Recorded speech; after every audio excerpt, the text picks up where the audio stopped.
In a world where zombies, ghosts, serial killers, and vampires all exist, it's Nico, Brian, Mike, and Dustin, and they are all that stand between you and the films that could end the world. Welcome to the Don't Go Out There Horror Movie Podcast. Welcome back, everybody, to the Don't Go Out There Horror Movie Podcast. Just want to thank all of our fans and listeners.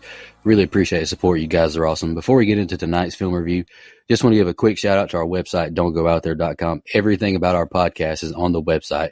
All of our episodes and interviews, if you want to check those out. We've done some incredible interviews in the past. Go check them out there in a specific tab by themselves so you don't have to scroll through hundreds of episodes on Apple or Spotify, etc. We also have our store if you want to grab a shirt, a mouse pad, a hat, all that good stuff. We'd love to see your pictures, rep your favorite podcast. And Shan's Etsy page is also attached if you want to grab a tumbler. All of our social media links are on there as well. Facebook, Twitter, Instagram, YouTube, TikTok. Like us, subscribe us, follow us, all that good stuff. And the last thing I want to shout out on our website is our Patreon. We call it Blood Donors.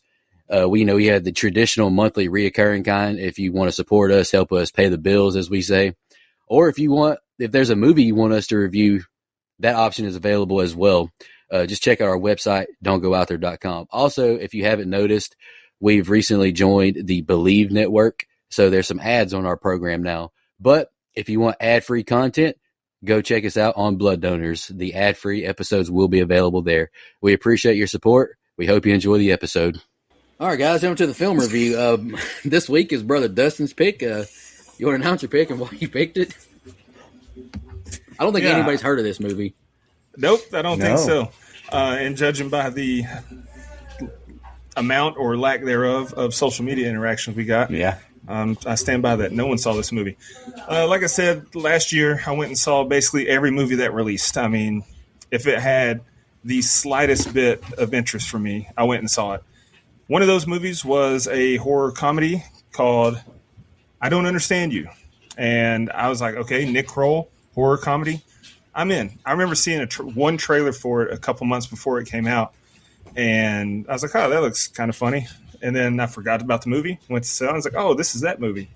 I think it's a fun movie. It's nothing special, I don't think. And my score will reflect that. But it's a movie that I don't think hardly anyone saw, that I think more people should see it, because even though it's not anything special, I think it's better than a lot of movies that get a lot of eyeballs. It made me laugh. I love unintentional horror. I've mentioned that before. Tucker and Dale versus Evil. People dying accident. Even the coffee table. Accidental horror where someone dies and then it's like things just kind of snowball and get out of hand. This fits that bill. It's a fun movie that made me laugh, and I wanted you guys to see it. Yeah, I had not seen this movie, but I do remember seeing the trailer last year as well, Dustin, in the theater a couple times. I only really know Nick Kroll from the movie before going into the film. I'm right there with you, man. I think the movie's fine. Like I laughed a few times. I thought the acting was good. Ever since The Housemaid, my resurgence with Amanda Seyfried is back. I'm a big fan of hers as well. And I had a good time. I text you the other day, or might have been this morning or yesterday. I can't remember. I do think the movie just gets a little bit, monotonous through the middle, just with all the things going on. But I enjoyed the film for the most part. I didn't have any problems. I mean, I thought it was fine. I do also want to point out that I think this is the second movie that we've reviewed that Amanda Seyfried's been in, and I think I picked both of them. This one and First Reformed. Jennifer's Body. Oh, Jennifer's Body. That's right. Yeah, third. I didn't pick that one. That's true. But I've been a big Nick Kroll fan since The League. Yeah, totally. Back when The League was Movies on TV. Are wild like that. Anything else on your mind? Bro, swear to God, I hate this phone. Just touch stuff. But now I'm being recorded. What the fuck is going on over there, Michael? Welcome to the surveillance state. Your phone's basically Turn that shit off, little. Do you see? I'm trying, dog. I'm trying. The one time his mute button doesn't work. Hey, you could thank Grok for that, by the way. Anyway, I was just saying I've been a big fan of Nick Kroll since he was in The League. The League's one of the funniest shows ever made. I liked him in that. I'm a little bit ashamed to say that I did like Big Mouth the first few seasons, and then I got really tired of it and can't stand it anymore. But Nick Kroll's funny, so I'm glad we get to see both of those two. The only thing I remember seeing him from, honestly, was the one of those roast. Maybe Justin Bieber. Yeah, I think I know he was on one of those. Seen him at I thought he was funny. Or James Franco. It was a James Franco roast. Yeah. He was funny in that. Yeah. Yeah. Yeah, man. I'd never heard of this movie. And when I went to look it up, I was like, oh, that's an interesting plot. But when I went to look it up, it didn't really give a bunch of details. So I started watching. I said, oh, this is a very different movie. And I got to tell you, Dustin, this may be the loosest horror movie you've ever picked. This is stretching. This is stretching the title of horror, which is not a bad thing. I enjoyed the movie. I thought it was really funny, like in a lot of spots, and not as darkly comedic as Nico's pick last week, but like still had some pretty dark comedic moments where I felt like I was laughing at stuff I should not be laughing at, but I thought they were funny. Again, it's not something that I would like just rewatch constantly, but I thought for the comedic tone of the film, it hit. And by the way, by the end, I was kind of just for shits and gigs hoping that they would get away. And spoiler alert, by God, they do get away. And it's hilarious. I was not expecting it. So again, I thought it was a fun, quick little watch.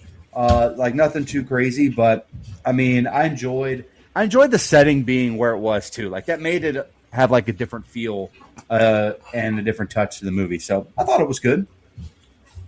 Well, we've spoken on in the past how, like, I think it was like specifically during Midsummer, like where being somewhere you don't understand and you can't be understood, that's very, very freaky. Like you don't know what's going on around. That's scary. Yeah, I bring that up in my notes, how there are certain scenes where, like, imagine being in this situation and you can't communicate with the person to explain anything. Yeah, it's unsettling. But I will definitely agree with you. This is the loosest I've ever been with my horror pick. But you know what? If you guys are going to do it, I'll do it too. And IMDb lists it as a comedy horror.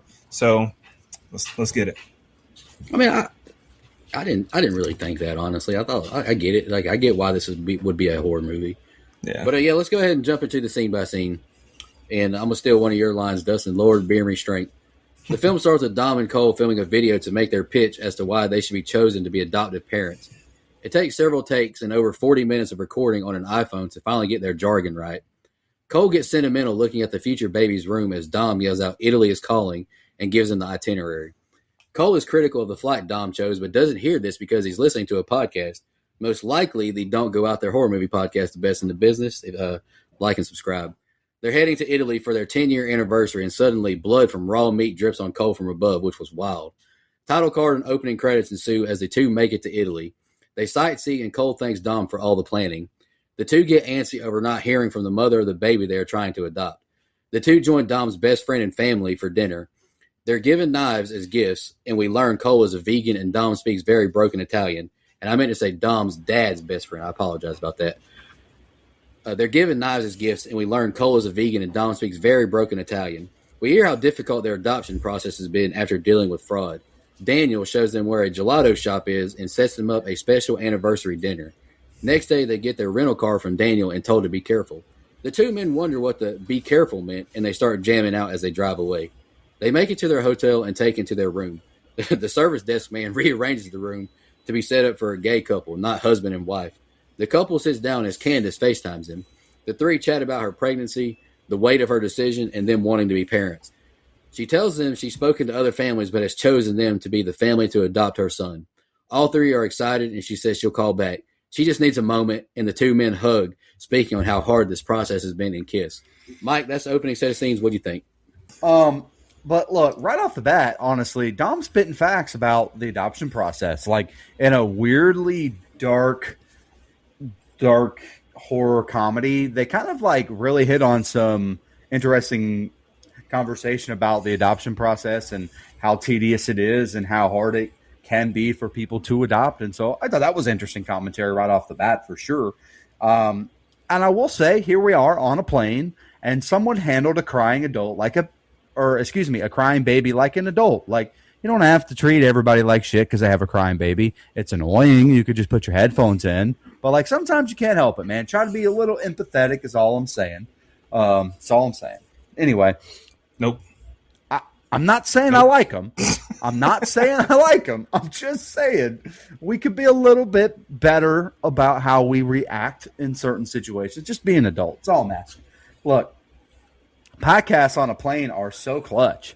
You can listen to this podcast on a plane wherever you get your podcasts or at don'tgooutthere.com if you're rich like Nico and pay for Sky Wi-Fi. Anyway, I was expecting something to come out of that blood drip. I guess it was just supposed to be a funny omen. But I was like, that's interesting. Now, I'm sorry, but seeing Nick Kroll and like seeing the comedic effect of this role was funny to me because Dom grabbed that man's ass like you do your buddy at football practice. That's not how you grab ass. Come on, buddy. Got to do a little bit better than that to make me believe. Now, as a straight white man, this gift, this knife here, great gift. My name carved into the side. Let's go, man. That's a great anniversary gift. I'll take it all day. The hot oven joke or the hot oven joke by a woman was great. I thought that was good. And this guy, this poor hotel guy, thinking that they're colleagues and realizing that they're actually a couple was hilarious. Honestly, I had a good time with it. Pulling the beds apart cracked me up. Last thing I really have here is this is a nice moment when Candace reveals to them that they're going to be the dads of the baby. Like, I don't know the direction of the movie at this point, but I thought this was some pretty good emotional stuff that they hit on here. Actually, the real last thing is when he hugs him and they cry. He calls him his colleague. I thought that was a funny touch. Yeah, there's definitely some humor in this. That's like if the main characters weren't a gay couple, I don't think they could get away with it in this climate. Like there's multiple gay slurs dropped throughout the movie that are funny in context, but it's like, oh, is that okay? But it is. And you're right, Mike. I could have picked this in June, but I wanted to do it now. Just to, I say some things on the show that may lead people to think that I'm different than I am. I want to show everyone I'm an ally to everyone, except for dumb women. Anyway, I don't have much on any of these sets of scenes really, so that's why I said all that. So let's get started. I think it's a solid score with the opening credits. Like it's a very good score for a horror comedy, and I thought that was worth pointing out. Unfortunately, they kind of abandon it. The rest of the movie, we don't hear it. I think that it would have been cool to add in some of the later scenes, but that's okay. Dom and Cole are funny. They've got good chemistry. Then again, I am a big Nick Kroll fan, like I said, so I think maybe I was biased, but I thought him and the other actor, I'm drawing a blank, but I think they had great chemistry. Them getting knives as gifts was funny just because of how their characters are. Not necessarily that they're gay, but they're clearly like the type of gay men that have no need or want for a pocket knife. No need. And it's a big cultural disconnect there. And getting a gift that's engraved with your name and it being misspelled, that was hilarious. Cool instead of Cole, like that's funny. Danielle saying be careful in such a creepy, ominous way. That's very unsettling, and it was good foreshadowing because all of this whole movie could have been avoided if they'd just been careful. But it's a slower movie, kind of building some context, but I'm very invested. Listen, who are you not an ally for again? That would be dumb women. I didn't say I'm not an ally to any women. There are women that I am allied for, but the lying, cheating Jezebels, I'm not, and that wipes out a good 90% of them. Good. God, I shouldn't have said that. Love y'all, ladies. All right, y'all bear with me. I think I got the most written down for this set of scenes for some reason, so I apologize. Candace smiles as we see the men at a vineyard and exploring the countryside. That night, they're driving to dinner and get off the beaten path. They start to argue, and suddenly the car gets stuck. It immediately pours raining as Dom gets out of the car, and Cole has no phone signal. Dom finds a sign and hears a gunshot. He tries to get the tire dug out, but mud gets sprayed all over him. Dom calls Danielle, I think is how you say it, and he calls Italian triple A. Cole is crashing out, thinking they won't be able to raise a kid because they missed dinner. A car makes it to them, but he doesn't understand them. He's pissed they're on his property, and they load up in his car. Farmer pulls over, seeing a hurt cow on his fence, and shoots it with no warning. He drops the two off at the restaurant where they meet Zia Luciana, and she invites them inside. They ask for a phone as she looks for her glasses. She takes his phone to put it on the charger and finds her glasses. Dom realizes this is the restaurant. She has him sit and brings him wine and pizza. They salute, and she snaps, saying the wine sucks, but they think she's mad at them kissing. She leaves to get a new bottle of wine. Cole is straight up not having a good time hearing she makes the wine herself by foot. Zia, sorry if I'm butchering the Italian. I'm not Italian. Zia returns with new wine and a horse sausage zucchini pizza, which sounds crazy if you don't actually see the pizza. Dom persuades Cole to try the pizza to not hurt her feelings. Zaya now tells him about her 2 sons and how Giovanni passed away last year. She died on the inside too, and that's when she closed the restaurant. When Danielle called her and said they wanted to eat there, it gave her life again. Cole gets nauseous and makes a run for the bathroom. She brings Dom some piping hot towels to clean up with, and she begins cleaning his face up awkwardly. Cole looks around and finds Zaya's husband being kept alive in an iron lung, and he rushes back to tell Dom it's time to get the fuck out of here. Zaya returns with a new shirt for Dom, and Cole asks for a phone. As they go to call Daniel, the power goes out. Chaos ensues as Zaya rushes to the iron lung. Dom looks for matches, and Cole bumps into every damn thing in the kitchen, accidentally knocking her down the stairs. And I'm sorry if I butchered these names. I'm just a dumb redneck who has a thought and opinion. Mike, what do you think about those set of scenes?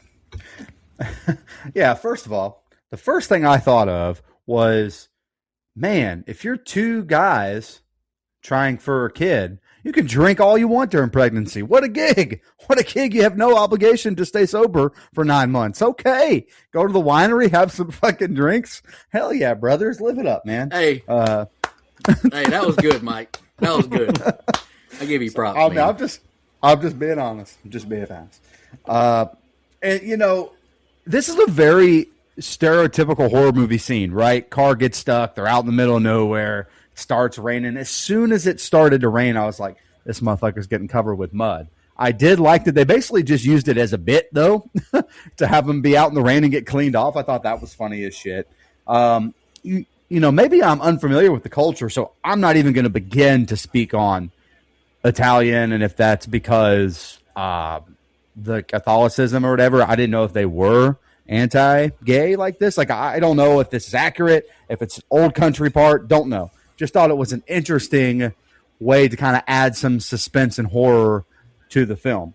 And, you know, like you said, not being able to, I think, and I have it later in my notes, this entire sequence of events probably doesn't happen if everyone could speak the same language. So that's very interesting that we have it here. Now, as soon as they open the door, out comes a goat. Thought I was rewatching the Zohan, which is an underrated Sandler movie, by the way.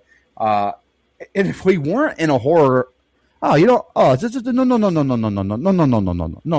The bullshit is the biggest. Anyway, but come on, man. You give props to the cobbler. I don't want to hear this. Bad. Cobbler's better than Zohan. No, it's not. Fuck out of here, bro. Anyway, if we weren't in a horror comedy, I would love this little restaurant. Like, I know it's a house, but like this like has a nice little mood and atmosphere. This is a good little Italian setting here. I mean, it's just like having a back corner booth at Olive Garden. You know what I mean? That's how this feels. So shout out to this house / restaurant. I do like the fact that Cole was like, it's rustic. That's one way to spin it. I thought it was funny. And he also was like, I was afraid we were going to die here. Slow down. You still may die here. There's a good chance that something's not on the up and up.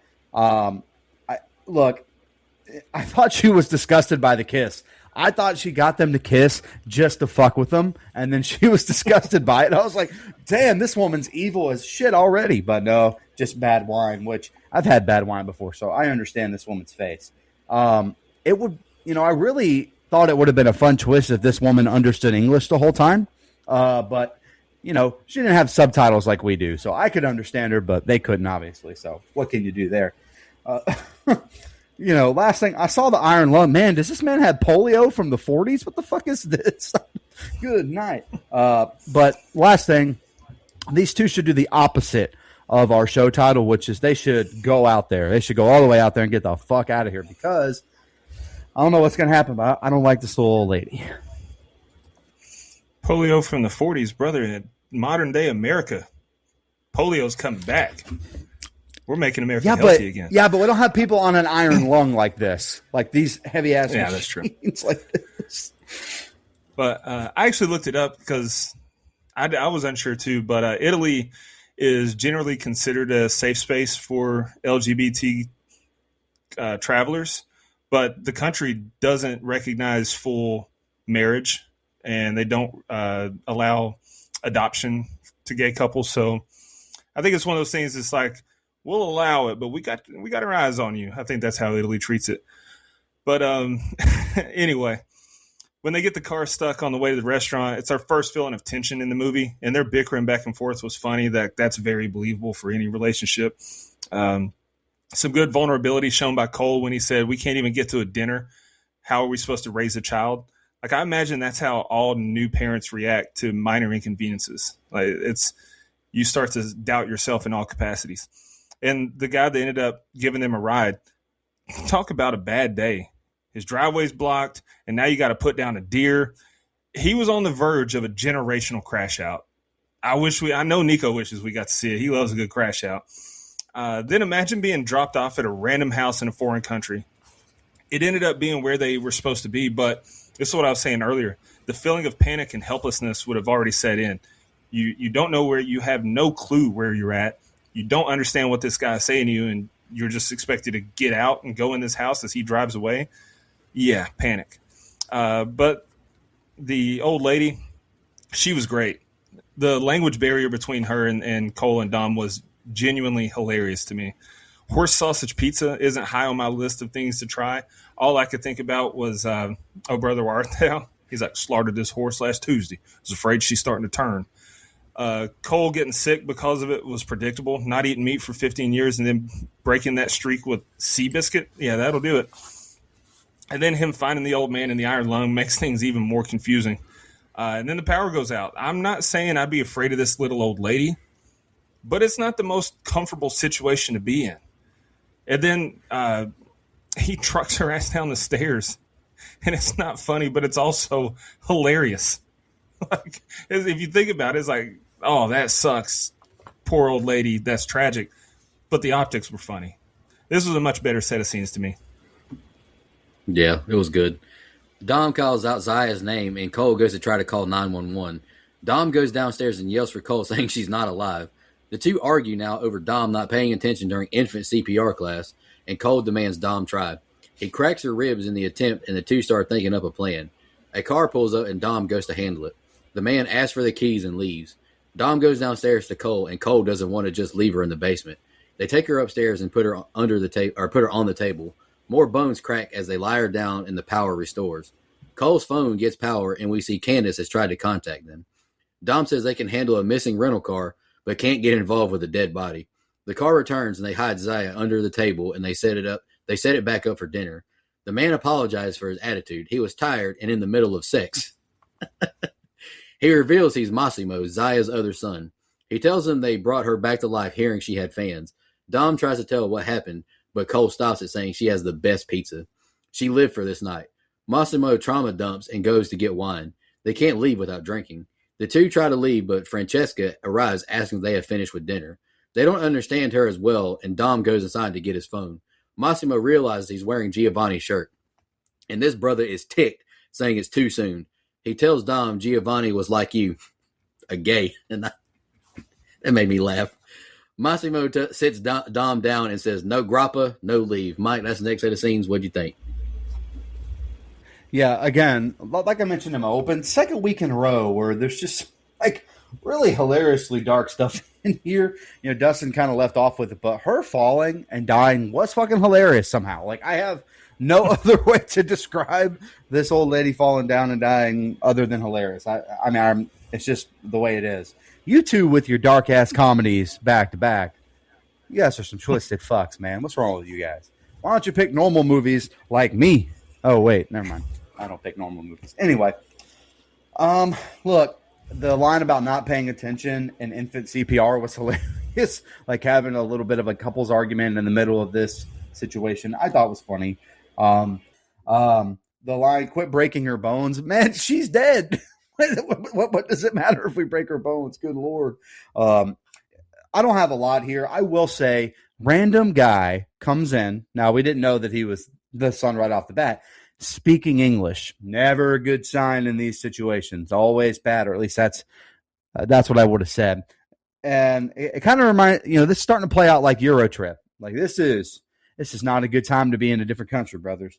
Last thing I have is, me. When Francesca pops out, I might have stayed for Francesca and a little bit of wine. That's all I'm saying. I might have just went right back down, sat down. Sorry. Yeah, I don't think she's going to respond, buddy. There is something so funny about calling out to her after you watched her go flying down the steps like that. And the CPR scene, that was also hilarious. And as if this wasn't already a nightmare scenario, and now another person arrives, and it's her son. This is the second movie in a row where an accident leads to me wanting to die for another character. So awkward and uncomfortable. And hilarious. You give her new life, buddy, you might want to brace yourself. That's just like in the coffee table. And it's like, oh, you're going to be such a good dad not knowing that the baby's dead. This set of scenes was really hard to take notes on, but I'm enjoying it. That's all I had.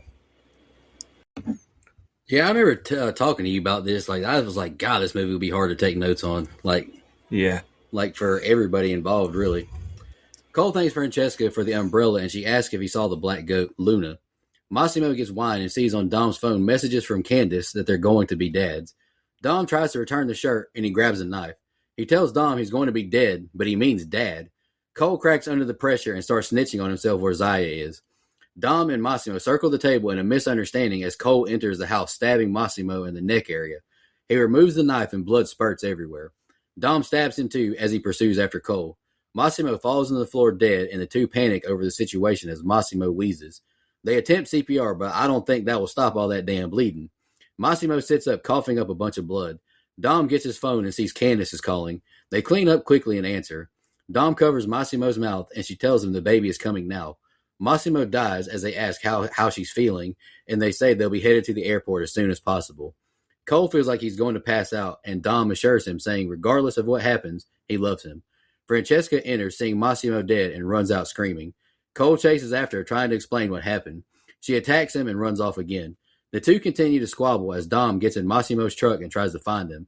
Cole and Francesca grab weapons, and she escapes out of the building. Dom swerves to avoid hitting a goat and accidentally runs over Francesca. They put Francesca in the truck and take her back to the house. Cole gets the bright idea to put the bodies into the pizza oven. Suddenly, Zaya sits up, who can see without her glasses now. Cole whacks her with a pizza scoop, knocking her out. And that's the next set of scenes, and the next set is the ending. Mike, go ahead. What do you think? The line, I'm really sorry for wearing your brother's shirt, was hilarious to me. Nick Grohl has good timing in this film. I thought he was great. And the line from Cole outside, definitely not under the table. That was, again, just some really funny stuff. And any other movie would be played very, very seriously. And with like a suspense and dread and all that stuff, you just don't get that here. You going to be dead, which I know that's not what he was saying, but you going to be dead is something I'm going to start stealing. I'm going to take that line. This man gurgling up blood, dying, and they're trying to give him CPR was fucking hilarious, bro. Probably the hardest I laughed in the whole film. Like, I just thought it was really, really funny. And then the fact that the baby, surprise, the baby's coming, you get a call from Amanda Seyfried, was awesome. And like I mentioned earlier, this whole sequence of events literally feels like it could have been avoided if everyone could understand what the other person was saying. But they couldn't. So there you go. Like, whole thing. It's the title of the movie. Avoided. I know. I don't understand you. Exactly. I love how, and I just like how these two are talking to themselves, coming up with excuses. Like, I don't know, man, this is kind of out in the middle of nowhere. If you get away quick enough, probably get away with everything you're doing so far. And 3 deaths, which honestly, them running her over is probably the best thing for them at this point. So there's no witnesses except for a dude in an iron lung. Like, that's it. So I actually felt like that should have been intentional at this point. And last thing, they've had 3 pretty brutal kills, and they just act like everything is okay. And the idea to, like, put them all in the oven, good Lord, man. Like, this has escalated quickly. But like I mentioned in my open, I kind of want them to get away with it. I don't know why. I can't really defend my decision there, but I kind of want them to get away. That's all. Yeah, Massimo trying to tell Dom that he's going to be dad, but Dom thinking he's saying you're going to be dead. That was hilarious. And then Cole stabbing him, and then Dom stabbing him. This is the most unfortunate misunderstanding I've ever seen in my life. The whole scene is funny, and then they talk to Candace, find out the baby's coming early. Like, what a whirlwind of emotions they had to be feeling. But Dom telling Massimo to keep it down because it's an important phone call, that took me out. Like, that is the funniest thing in the movie. Like, sorry we stabbed you and you're dying, but can you keep it down, pal? Then they have this touching moment as a family, but then snap back to reality when they remember, oh, yeah, we killed Massimo. And right when you think their night can't get any worse, Francesca walks in, screams, and takes off running. And then another accidental murder. Dom plowed Francesca with the truck. Cole saying, this has to be the last one. That's funny. That's funny. Like, you've killed 3 people now. We can't do it anymore. That's so funny. That's like, okay, I'll have one more slice of pie, but this has got to be the last one. Zia waking up, that's so outlandish. That old lady would be beyond dead. But it did give us a hilarious scene with him knocking her upside the face with a pizza peel. I'm ready for the ending. This is probably the funniest set of scenes. Not to be that guy at this, but I gotta throw out another option to be like the most devastating misunderstanding. Okay. Bodies, bodies, bodies. Yeah. They're both pretty damn bad. Yes, that is true. But both movies are funny though. But anywho, let's just final set of scenes, guys. Dom is mopping up the blood as Cole brings him new clothes to wear. They push Zia completely into the pizza oven and look at the dining area one more time before leaving the restaurant. Cole runs the farmer over as they argue over the seatbelt and read Candace's messages. The farmer's wife calls the police and they arrive at the restaurant. They find bones in the pizza oven and they ask the old man who committed the murders.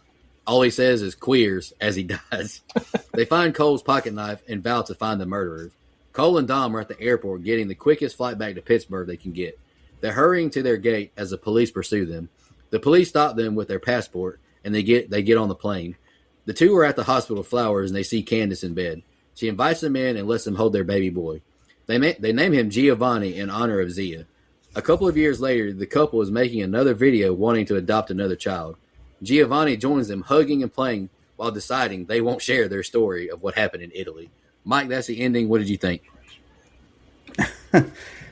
First of all, if you're going to commit this many murders, how about doing a better job cleaning this shit up? This is a shitty job cleaning, and I would expect better. No offense. Sorry to be stereotypical. I would expect better from a gay couple. Let's clean this fucking house, all right? That's all I'm saying. Have some dignity for what you've done. Again, running over yet another person and continuing to drive was fucking incredible. Like I said, I really wanted them to get away. Banger of a song playing, by the way. Awesome. And I love how this, I don't know, cop, I guess, for lack of a better term, gets mad as the old guy dies. He gets mad at him for calling them queers. I'm sorry. I just thought that was hilarious. Again, I don't understand you. I thought that was awesome. The passport was a great bit, honestly. I thought, damn, they're going to get caught. What an ending. And it's fucking passport. I thought that was kind of a laugh out loud. And again, touching scene in a weird way because of the context of what's gone down. It's a touching scene that we get in the hospital, though. Like, clearly they were just trying to make it to this baby's birth, and complete chaos ensues. It doesn't absolve them of their crimes, obviously, but they get away, and kind of a touching scene. They finally get to be dads like they wanted. Thought it was a nice touch that they named it Giovanni. LOL. Thought that was funny. They did a pretty good job cleaning up, I thought. Almost a great job, but I just don't know how they missed that blood on the wall. It reminded me of that episode of SpongeBob where they get the paint on Mr. Krabs' first dollar, and they go through the whole ordeal. And then they catch another body before they leave town. 4 people die because these two guys are morons. That is only rivaled by Tucker and Dale. And honestly, if they hadn't got that last one, then they would have got away scot-free, like without anyone finding the people in the house for days probably, or months. The old man in the iron lung dying was that was the funniest death because his back and forth with the cop. All he said was queers and then he died. And the cops thought he was calling them queers instead of saying it was gay people that did. That was funny. That's funny. Very tense as they're trying to leave Italy and the cops are chasing them through the airport. But they just want to give them their passport. That is funny because this whole time we think, oh, they're on to them. They're going to get them. They're not going to get to adopt their baby. But it is touching stuff at the hospital, and they get their son. But it is super unbelievable to me that 4 people died, and the Italian police never caught them. Deputy Dewey would never. Like, he would have solved this within the first hour. But I do think it would have been funny. Like, could you imagine if they get to the airport or to the hospital and they tell Candace what they'd just been through, like all the accident there. She's like, "Oh, you're not getting my baby," and like that's how the movie ends. They end without the baby after all. I thought that would have been funny. But anyway, I thought it was a fun movie. Yeah. I will, not just to be contrarian, but I didn't really love the police, like the entire group chasing after them, just give a passport. I thought that was a little ridiculous. But it was silly. It was hokey, but it made us. If it works, it works for you. I get it. No, I'm not even saying that. I think if it was just one cop, we wouldn't have felt tense, like, oh, they're about to get busted. So you had to have it be a group of them to get us to buy into that, I think. So, but it was very silly. You were correct. Let's jump into social media and not read any comments, and then jump right into it. Dustin, if you got any fun facts or David Arquette connections. Yeah, absolutely zero social media interactions. I guess you either hate me or you just haven't seen the movie, and that part's fine. Or if you hate me, that's fine too. Leave an Apple review about it. What do I care? As long as it's 5 stars. Yeah. 5 stars. Dustin sucks. That's fine. 5 stars is 5 stars. That's like the guy saying still beat, though. Trivia. I do want to say something. Yeah, go ahead. This movie only has 2,293 IMDb reviews. Mm-hmm. I'll look up Letterboxd, but go ahead. I'll look that up too. So not many people have seen this movie. No. So, trivia. Baby Beatrice, the baby that was crying on the airplane, the actress who played her mom, that's Jessamine Burgum. Her dad is the Secretary of Interior currently in the United States of America. And her dad also led the efforts to rename the Gulf of Mexico to the Gulf of America. This is an unserious timeline we live in. But anyway. What the fuck? Amanda Seyfried, she was in Letters to Juliet with Oliver Platt, who, of course, was Jimmy King in Ready to Rumble with David Arquette. There you go. Nice. Before you go, Mike, with a budget, Letterboxd, it's only got 16,000 members who have seen it. So Yeah. not a lot of people have seen this movie. So I'm not really surprised we didn't get much social media interaction. But like I was telling you, like I really like doing these movies that fewer people have heard of, because maybe it will get the word out a little bit. Hey, maybe we should go check this movie out. So I think about that a lot, too, and I'm like, okay, we could try to put people on to stuff they've never seen and broaden their horizons, but at the same time, it could backfire and end Or up get being no listens. We get no listens because people are like, what the hell is this movie? So I don't know. Yeah, I know. And that's why you give them a grab bag, right? Like you give them Halloween, and you give them Scream, and you give them the hits, and then you throw in I Don't Understand You, and you build a fan base, hoping they listen because they like our show, and then they check out the movie. There you go. That's the hope. That's the hope. Well, it doesn't always work. order. If they do it in that order, they are going to have a lot of movies spoiled. That's a good point. Hey, you'd be surprised people that listen to the show first and then go see the movie. It's happened quite a bit. I've had a lot of people tell me that. Also, here's a not so fun fact. The professional wrestler that I'm watching on my screen right now killed less people than these two in this movie did. So anyway, 2 less people. By 2. He actually killed 2 people. Anyway, I'll let you guess Jimmy which Snuka? one that was. I thought he only killed Nancy. One person? Come on. Allegedly, Dustin. Allegedly, in case Tamina Snuka is listening or something. Anyway, I couldn't find an official budget here. Again, Dustin, I do feel like a lot of the movies you pick, I have a hard time finding a real budget for. You're welcome.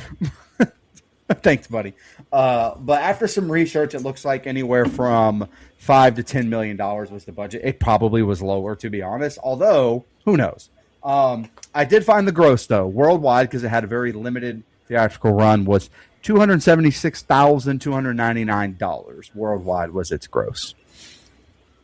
That's just Some what of that- Dustin put into the plate when he walked by. I was going to say some of that was me. I went to see it. I did not donate money, though. Come on. Hey, how many people was in the theater when you saw it? Do you remember? Yeah, me. You? I was in there solo, but I also saw it on a Thursday afternoon at like 2:00 or something. So That's fair. All right, guys, jump to our favorite kill, least favorite kill, and the rating. Dustin, you want to kick us off so you can jot our scores down? Favorite kill to me was probably Francesca because people getting blindsided by vehicles. That's always funny. Like Final Destination, step out in the street, get plowed by the bus. I laugh. Least favorite kill was Zia. And it's just because there's no way she wasn't already dead. If she died when she went flying down the stairs, okay, but come on. She survived that. As far as my final thoughts on the rating, it's nothing special, but it makes me laugh. And I will say this was my second time watching it. I didn't enjoy it as much as I'd remembered or as much as I did the first time, but it's still decent. I don't regret picking it. I don't regret watching it. It's on Hulu, which means you can open up the Disney app and watch this movie, which is another thing that pisses me off. This stuff should not be on the Disney app. Keep yelling at those clouds, brother. Keep yelling. I give come on, man. It's not Disney. Disney should have kid-appropriate stuff only to me. I give the movie a 6, though. I'll go next. My favorite kill, I'm going to choose the farmer just because we thought that all the kills were done. And they're just arguing over reading text messages and putting the damn seatbelt on. And then they run another person over and just left his ass there. Least favorite kill, I'm going to agree with you. I'm going to go with Zaya just because I thought she should have been dead. I'm right there. Zia, I agree with she should have been dead. What is it? Scream 3 and Roman Bridger all over again. Terrible movie. Like, give me a break. Anywho, sorry, I had to get that in there. I'm right there with you, Dustin. I gave the movie a 6 as well. I don't know. I didn't write a letterbox review. I will write a full review, but I gave the movie 3 out of 5. Like, I think it's an enjoyable watch. It's funny. Yeah. It's got some good kills. It's not quite the dark black humor like the coffee table, but there was some like ironic dialogue, and I enjoyed the film. I gave it a 6 out of 10 as well. Cool. My favorite kill was actually Zaya because I know it wasn't her death, but like I'm gonna count that as her death. Oh. Like Dead Meat James here, like her falling down the stairs is fucking hilarious. But I guess if you don't count that one, then it would be the farmer because again they just fucking ran his ass over and kept going, which cracked me up. I don't really know if I have a least favorite one. I hardly ever have a least favorite one, I guess. Look, man, I thought this movie was really, really funny. Well done. Darkly comedic and had me kind of rooting for people I shouldn't have been rooting for, which I don't know if that was intentional or not, but that's what it did to me. Now, like Nico mentioned in his open, it did get a little monotonous there in the middle where I was almost waiting on something a little bit more horror-y to happen. Not that this isn't a horrific set of circumstances. It is, but I was kind of just like waiting on that. Never really got it, but still, I thought it was a good movie. Nick Kroll is great. The comedic timing in the movie is funny, and the title of the film really does capture the entire plot of the movie. Like, I don't understand you, so this whole chain of events happens, and I thought that was really clever. So, all in all, I thought it was enjoyable. Gave the movie a 7. All right. It gives us a composite score of a 6.3333333, repeating. IMDb's at a 5.4, Letterboxd 2.9 out of 5, Rotten Tomatoes 52%. So that's fine. I think 52%. That's pretty good for a small independent movie. I will say too, I think it was very ambitiously optimistic of them to write the ending the way they did, with them submitting another adoption video, because to me that sets up like, okay, if this movie is a hit, like a cult classic, we could make a sequel. They go on vacation before they get their second baby and another certain set of circumstances unfolds. I don't think we're going to get it. I don't think we need it, but hats off for putting it out there as a possibility. Yeah, for sure. I think it's definitely worth a watch. So I hope people do watch it. Any final thoughts? Ready to shout out our blood donors. And I'll announce we're doing a blood donor pick next week, so I'll go ahead and announce that as well. Like we mentioned many times in the past, blood donors, we really appreciate y'all. You really, truly do take a huge burden off of us, help us pay these bills. I'm going to read our camper and camp counselors first, then I'll do our legendary. Camper level reoccurring: Nina, Michelle Mirza, Steve Schmidt, Matt from the UK, Anthony Andrews, and Lisa. Camp counselor reoccurring: Edward Hernandez Gunn, Joe Swinford, Adrian Aiello, Brian Samick, Andrew Ferguson, Brooke Maley, Heather Superdoc, Jennifer Dashney, Too Close to Home Pod, Dana Tucker, Cole McAlexander, Max K, Amanda Pettiford, and Death Curse Casey. We've got a lot of names on there who've been blood donors for many, many weeks, many, many months, many, many years, actually. and we really appreciate you. We appreciate y'all's loyalty and continuing to be fans, listeners, and family of our show. And legendary blood donor, we got brother Andrew Ferguson. He's a returning legendary blood donor. He chose Predator way back when, but he chose from 1982 Silent Rage, a movie I've never heard of, but he chose it for one reason and one reason only. The recent passing of Mr. Chuck Norris. He didn't die. He chose to die. That's how Chuck Norris rolls. And we're taking that movie on next week. And he wants everyone not to comment or ask questions about the movie, but to comment your favorite Chuck Norris joke. And I can't wait to read them. I love Chuck Norris jokes. Yeah. Final thoughts, guys. We appreciate y'all tuning in. Nope. Looking forward to it. I've also never heard nor seen Silent Rage, so here we go. Good night, A24. Thank you so much, everybody. I'll see you next week. And in the meantime, take care of yourself. Just want to remind everybody,